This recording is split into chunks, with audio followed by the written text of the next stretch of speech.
నమస్తే welcome to our channel. ఈ pseudo intellectuals ఎవరైతే ఉన్నారో సెల్ఫ్ డిక్లేర్డ్ ఇంటలెక్చువల్స్ అంటారు కదా, వాళ్ళు ప్రపంచంలో 8వ వింతను కనుక్కున్నారు. అదేమిటంటే చిరంజీవి గారంట డబుల్ పెన్షన్ తీసుకుంటున్నారు.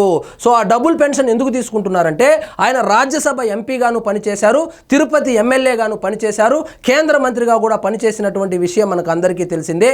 ఆయన చట్టబద్ధంగా కేంద్ర ప్రభుత్వం నుంచి ఎంపీ పెన్షను, అదేవిధంగా రాష్ట్ర ప్రభుత్వాల నుంచి ఎమ్మెల్యే పెన్షన్ ఏదైతే తీసుకుంటున్నారో ఇదేదో పెద్ద నేరం అన్నట్లు, ప్రపంచంలో ఎవరు తీసుకోనట్లు, అదేవిధంగా ముఖ్యంగా ఇండియాలో ఒక్క చిరంజీవి గారే తీసుకుంటున్నట్లు వీళ్ళైతే కొన్ని రోజులుగా వార్తలు వండి వారుస్తున్నారు. సో వీళ్ళు గుర్తుపెట్టుకోవాల్సింది ఏంటంటే చిరంజీవి గారు ఒక్కరే కాదు, చాలామంది రాజకీయ నాయకులు జమ్మూ కాశ్మీర్ నుంచి కన్యాకుమారి వరకు ఇలా డబుల్ పెన్షన్లు తీసుకుంటున్నారు. ఎందుకంటే అది చట్టబద్ధం కాబట్టి. కేవలము తమిళనాడు మరియు కేరళ గవర్నమెంట్లు, ఈ 2 గవర్నమెంట్లు తప్ప మిగిలిన అన్ని రాష్ట్రాల్లో ఎక్స్ ఎమ్మెల్యేలకు ఆ రాష్ట్ర ప్రభుత్వాలు, అదేవిధంగా ఎక్స్ ఎంపీలకు కేంద్ర ప్రభుత్వము పెన్షన్ రూపంలో డబ్బులు చెల్లిస్తుంది. దాన్ని వాళ్ళు చట్టబద్ధంగా తీసుకుంటారు. నిజానికి ఎవరు చిరంజీవి గారు బ్యాంక్ స్టేట్మెంట్ చూసింది లేదు, పట్టింది లేదు, నిజంగా పడతా ఉన్నాయో లేదో పక్కన పెడితే వాళ్ళు దానికి ఆర్టీఐలో ఏదో ఇన్ఫర్మేషన్ తీసుకొని వచ్చామని చెప్పి ఎవరో ఒక అతను వీడియో చేస్తే ఆ వీడియోను ఆధారంగా చేసుకొని ఇలాంటి కెమెరా ఒకటి కొనుక్కొని ఇలాంటి స్క్రీన్ ఒకటి పెట్టుకున్న వాళ్ళు ప్రతి ఒక్కరూ జర్నలిస్టే కాబట్టి ఈ కాలంలో వాళ్ళు దాని మీద పుంకాలుగా వీడియోలు చేస్తున్నారు. అదేంటి చిరంజీవి గారు దేశ సంపదను అలా దోచుకుంటున్నారు, చిరంజీవి గారు డబుల్ పెన్షన్లు తీసుకోవడం వల్లనే దేశ ఆర్థిక వ్యవస్థ క్షీణించిపోయింది, ఆయన డబుల్ పెన్షన్లు తీసుకోవడం వల్లనే ట్రంప్ 25% సుంకం విధించాడు, ఆయన డబుల్ పెన్షన్లు తీసుకోవడం వల్లనే ఆంధ్రప్రదేశ్కు రాజధాని లేకుండా పోయింది, ఆయన డబుల్ పెన్షన్ తీసుకోవడం వల్లనే మొన్న కరోనా కూడా వచ్చిందని చెప్పి పుంకాలుగా నోటికి వచ్చింది వీడియోలు చేసి ఆ యూట్యూబ్లో పడేస్తా ఉన్నారు. సో ఇలాంటి వాళ్ళ గురించి సాక్షాత్తు తెలంగాణ ముఖ్యమంత్రి అయినటువంటి రేవంత్ రెడ్డి గారు ఏదో మాట్లాడుతూ ఉన్నారు. ఒక్కసారి చూద్దాం రండి. పాత్రికేయ మిత్రులకు నేను విజ్ఞప్తి చేస్తున్నాను, మీరు డిఫరెన్షియేట్ చేయండి, వాళ్ళని వేరుగా కూర్చోబెట్టండి. వాళ్ళు మేము ఒక్కటి కాదని ఒక భావాన్ని ప్రజలకు కల్పించాల్సిన అవసరం ఉంది. ఈ రోజు media, social media, digital media ఎవరు పడితే వాడికి మొత్తం పెన్ను పేపర్ ఇస్తే ఆలు మొత్తం రాయలేడు, ఏబిసిడి మొత్తం రాయలేడు. వాడు ఎవడైతే ఆలు రాయలేనోడు, ఏబిసిడీలు రాయనోడు కూడా వాళ్ళు జర్నలిస్టులు అవతారం ఎత్తి చిరంజీవి గారు లాంటి వాళ్ళ మీద వీడియోలు చేసి వాళ్ళు పోస్ట్ చేసేస్తా ఉన్నారంటే వాళ్ళను జర్నలిస్టులు, నిజమైన జర్నలిస్టులు ఎవరైతే ఉన్నారో వాళ్ళని కొంచెం దూరంగా కూర్చొని పెట్టండి అని చెప్పుకొచ్చారు. నేను జర్నలిస్ట్ అంటారు, ఏం జర్నలిస్ట్ అంటే నేను సోషల్ మీడియా జర్నలిస్ట్ అంటారు. సో ఇది రేవంత్ రెడ్డి గారు చెప్పినట్లు ఇది ఒక ప్యాషన్ అయిపోయింది. ఇప్పుడు ప్రతి ఓడు జర్నలిస్టే. ఏం జర్నలిస్టు అంటే నేను ఫేస్బుక్లో పోస్టులు పెడతాను కాబట్టి నేను జర్నలిస్టు, నేను యూట్యూబ్లో వీడియోలు చేస్తాను కాబట్టి నేను జర్నలిస్టు, అదేవిధంగా నాకు ఒక ఇన్స్టాగ్రామ్ అకౌంట్ ఉంది కాబట్టి నేను జర్నలిస్టు, నేను ఒక వీడియో తీస్తా పోస్ట్ చేస్తా నేను జర్నలిస్ట్ అనే కాడికి వచ్చింది వ్యవహారము. దాని గురించే రేవంత్ రెడ్డి గారు మాట్లాడుతున్నారు. జర్నలిస్ట్ అని పెట్టుకుంటాడు, అది మొత్తం వాళ్ళ ఇంటి పేరే అయినట్టు. వాళ్ళ తాతలు ముత్తాతల నుంచి పేరుకు ముందు లేదా పేరు తర్వాత జర్నలిస్ట్ అని పెట్టుకోవడము, నోటికి వచ్చినట్లు పెద్ద వాళ్ళ మీద ఆరోపణలు చేసేయడము, బురద జల్లేయడము. వాస్తవంగా ఎంతో ఒక 30,000 40,000 పెన్షన్ వస్తుంది. ఆ 30,000 40,000తో చిరంజీవి గారు ఏమన్నా మాదాపూర్లో ఒక 5 ఎకరాలు కొనుక్కున్నాడా, లేకపోతే దాన్ని ఏమైనా వడ్డీకి తిప్పుతా ఉన్నాడా? సో అది ఆయనకు గౌరవ వేతనంగా పెన్షన్ గవర్నమెంట్ ఇస్తా ఉంటే తీసుకుంటా ఉన్నాడు. అది కూడా తీసుకుంటా ఉన్నాడా లేదా అని బ్యాంక్ స్టేట్మెంట్ చూస్తే కానీ ఎవరికి తెలియదు. ఎవరు బ్యాంక్ స్టేట్మెంట్లు కూడా చెక్ చేయరు. డైరెక్ట్గా చెప్పేయడమే పెన్షన్ వచ్చింది, తీసుకున్నాడు, దాంతో వ్యాపారం చేస్తా ఉన్నాడు అని కూడా చెప్పేయడమే. అదేవిధంగా ఒక్క చిరంజీవి గారే కాదు, బొచ్చడు మంది ఉన్నారు ఎంపీ గాను ఎమ్మెల్యే గాను పెన్షన్లు తీసుకుంటా ఉండేవాళ్ళు. కానీ వాళ్ళ మీద వీడియోలు చేయరు, వాళ్ళ మీద వార్తలు రాయరు. ఎందుకంటే వాళ్ళ మీద వార్తలు రాస్తే ఎవరు చదవరు, వాళ్ళ మీద వీడియోలు చేస్తే ఎవరు చూడరు, వీళ్లకు డబ్బులు రావు. కాబట్టి చిరంజీవి గారు లాంటి వాళ్ళ మీద రాస్తే అంత బురద జల్లేస్తే 4 వ్యూస్ వస్తాయి, 10 రూపాయలు డబ్బులు వస్తుంది. అదేవిధంగా రేవంత్ రెడ్డి గారు కూడా మల్కాజ్గిరి ఎంపీగా పనిచేశారు, ఆయనకు ఎంపీగా పెన్షన్ వస్తుంటుంది. ఆయన కొడంగల్ ఎమ్మెల్యేగా పనిచేశారు, అక్కడ కూడా శాలరీ కూడా వస్తూ ఉంటుంది. సో ఆయన కూడా శాలరీ తీసుకుంటా ఉంటాడు, పెన్షన్ తీసుకుంటా ఉంటాడు. అదేవిధంగా జగన్మోహన్ రెడ్డి గారు కూడా కడప ఎంపీగా పనిచేశారు, ఆయనకు పెన్షన్ వస్తూ ఉంటుంది. పులివెందుల ఎమ్మెల్యేగా చేశాడు, ఆయనకు శాలరీ వస్తూ ఉంటుంది. వీళ్ళ మీద వీడియోలు చేయరు, ఎందుకంటే వీళ్ళ మీద వీడియోలు చేస్తే వాళ్ళ అభిమానులు ఇంటికి వచ్చి పగలగొడతారు.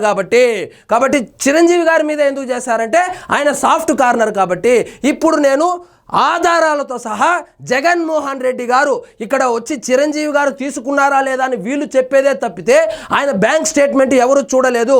కానీ జగన్మోహన్ రెడ్డి గారు స్వహస్తాలతో ఎలక్షన్ కమిషన్కి ఇచ్చినటువంటి అఫిడవిట్లో ఆయన ఎంపీ పెన్షను ఎమ్మెల్యే శాలరీ రెండు తీసుకున్నట్టు ఆధారాలతో సహా మీకు చూపిస్తాను, ఒకసారి చూడండి. ఇది నేను సృష్టించిన డాక్యుమెంట్ కాదు, ఇది సాక్షాత్తు జగన్మోహన్ రెడ్డి గారు ఆయన స్వహస్తాలతో సంతకం చేసి 2024 ఎన్నికలప్పుడు ఆయన ఎలక్షన్ కమిషన్కు సమర్పించినటువంటి అఫిడవిట్.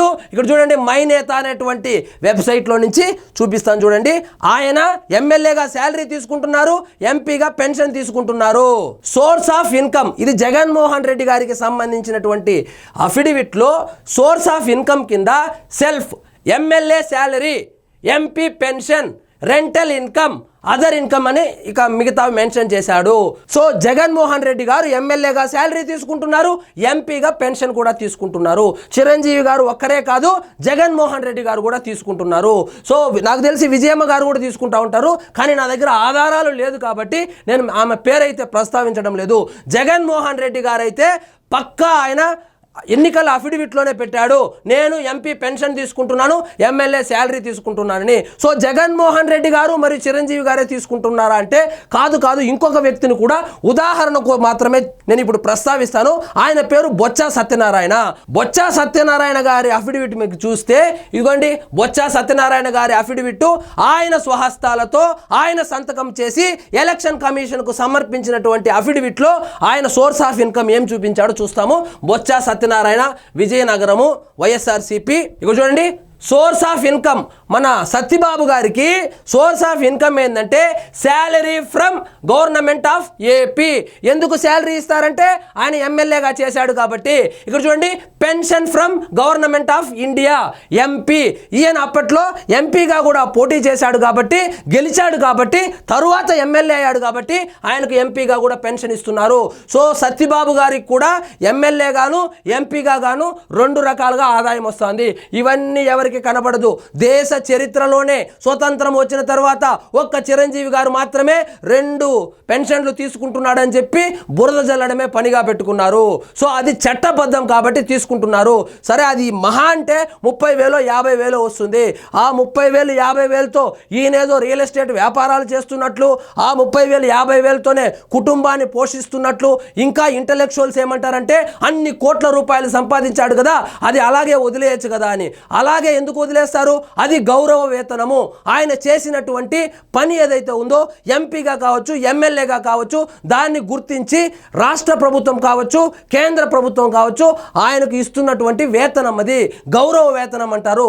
దాన్ని ఎందుకు వదులుకుంటారు అంటే వీళ్ళ దృష్టిలో చిరంజీవి గారు అసలు 3 పూట్ల ఎందుకు తింటా ఉన్నారు? అన్నం లేకుండా ఎంతో మంది రోడ్ల మీద ఉన్నారు కదా, ఒక పూట తిని 2 పూట్లు దానం చేయొచ్చు కదా అనే స్టేజ్కి వచ్చేశారు. సో ఏం మాట్లాడుతూ ఉన్నారో తెలీదు, ఎందుకు మాట్లాడుతూ ఉన్నారో తెలీదు. కానీ చిరంజీవి గారు సాఫ్ట్ టార్గెట్.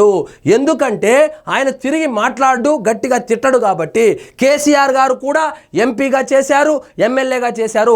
ఇలా చెప్పుకుంటా పోతే కాశ్మీర్ నుంచి కన్యాకుమారి వరకు ఒక్కొక్క రాష్ట్రంలో 100 మంది ఉంటారు.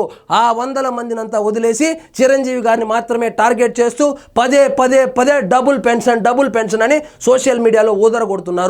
ఆయన ఏదో డబుల్ మర్డర్ చేసేసి పారిపోయినట్లు. అది చట్టరీత్యా ఆయన చట్టబద్ధంగానే కేంద్ర ప్రభుత్వము ఏదైతే ఇస్తా ఉందో ఒక ఎంపీ పెన్షన్ కావచ్చు, ఎమ్మెల్యే పెన్షన్ కావచ్చు, దీనికి కూడా ఆధారాలు లేదు. నేనైతే ఆధారాలతో సహా చూపించాను. కానీ చిరంజీవి గారు తీసుకుంటా ఉన్నారా లేదా అనేటువంటి విషయం అయితే ఆయన ఎవరో ఆర్టీఐ పేపర్లు తెచ్చారని లేదా వీళ్ళెవరో వీడియోలు చేశారని కాదు, కానీ ఆయన బ్యాంక్ స్టేట్మెంట్ చూస్తే కానీ తెలియదు, లేదా మనమే ఆర్టీఐలో అప్లై చేసి తెచ్చుకుంటే కానీ తెలియదు. కాబట్టి ఆయన సాఫ్ట్ టార్గెట్ కాబట్టి చిరంజీవి గారి మీద అంత బురద వేసేద్దాము, తుడుచుకుంటాడు, మనం 10 రూపాయలు సంపాదించుకుందాము అని చెప్పి ఇట్లాంటి కెమెరా ఒకటి తీసుకొని, ఒక మైక్ ఒకటి కొనుక్కొని, ఇట్లాంటి స్క్రీన్ ఒకటి పెట్టుకొని ప్రతి ఒక్కరూ జర్నలిస్టులు అవతారం ఎత్తారు. సో ఓనామాలు రాని వాళ్ళు కూడా రేవంత్ రెడ్డి గారు చెప్పినట్లు, రేవంత్ రెడ్డి గారి మాటల్లో ఓనామాలు ఏబిసిడీలు తెలియని వాళ్ళు కూడా జర్నలిస్ట్ అవతారం ఎత్తి, పేరుకు ముందు జర్నలిస్టు, పేరు తర్వాత ఒక జర్నలిస్ట్ అని పెట్టుకొని వీళ్ళేదో స్వచ్ఛందంగా దేశాన్ని ఉద్ధరించడానికి పుట్టినట్లు ఇంటలెక్చువల్స్ అయినట్లు వీళ్ళైతే సోషల్ మీడియాలో తెగ హడావిడి చేస్తున్నారు. కాబట్టి ఒక చిరంజీవి గారు మాత్రమే కాదు, ప్రతి రాష్ట్రంలోనూ జరిగేదే. వీళ్ళు నిజంగా పోరాటం చేయాలంటే గవర్నమెంట్ మీద కదా చేయాలా, గవర్నమెంట్ కదా ఇస్తా ఉండేది. లేదు 2 పెన్షన్లు ఇచ్చేలేదు, ఒకటే పెన్షన్ ఇస్తామంటే చిరంజీవి గారు కానీ, జగన్మోహన్ రెడ్డి గారు కానీ, మన సత్యబాబు గారు కానీ రోడ్ల మీదకి వచ్చి కూర్చొని మాకు పెన్షన్ కావాలని అడుగుతారా? అడగరు కదా. సో వీళ్ళు ప్రెజర్ పెట్టవలసింది చిరంజీవి గారి మీద కాదు, వీళ్ళు ప్రెజర్ పెట్టవలసింది గవర్నమెంట్ మీద. వీళ్ళకు ఏం కావాలో తెలియదు, ఎందుకు పోరాటం చేస్తా ఉన్నారో తెలియదు. వీళ్ళకు తెలిసిందంతా వ్యూస్ వస్తే డబ్బులు వస్తాయి, ఆ వ్యూస్ కోసము ఏవేవో తిక్క థంబ్నెయిల్స్ పెట్టడము, చిరంజీవి గారి లాంటి వాళ్ళను కూడా విమర్శించడము. తెల్లవారితో నిద్రలేస్తే ఏ చేత్తో కడుక్కోవాలి అని తెలియని వాడు కూడా చిరంజీవి గారిని విమర్శించడమే. సో ఇలా తయారయ్యారు. ఎయిడ్స్కు మందు లేదు, నివారణ ఒక్కటే మార్గం అన్నట్లు వీళ్ళకు కూడా మందు లేదు, వీళ్ళను నివారించడం ఒక్కటే మార్గము. వీళ్ళను చూడడం మానేస్తే, వీళ్ళను ప్రోత్సహించడం మానేస్తే ఇలాంటి దరిద్రాలంతా చూసే పని ఉండదు. సో ఇదండి ఈరోజు మన టాపిక్. మీకు ఈ వీడియో నచ్చినట్లయితే లైక్ చేయండి, షేర్ చేయండి, ఛానల్ మాత్రం సబ్స్క్రైబ్ చేసుకోవడం మర్చిపోవద్దు.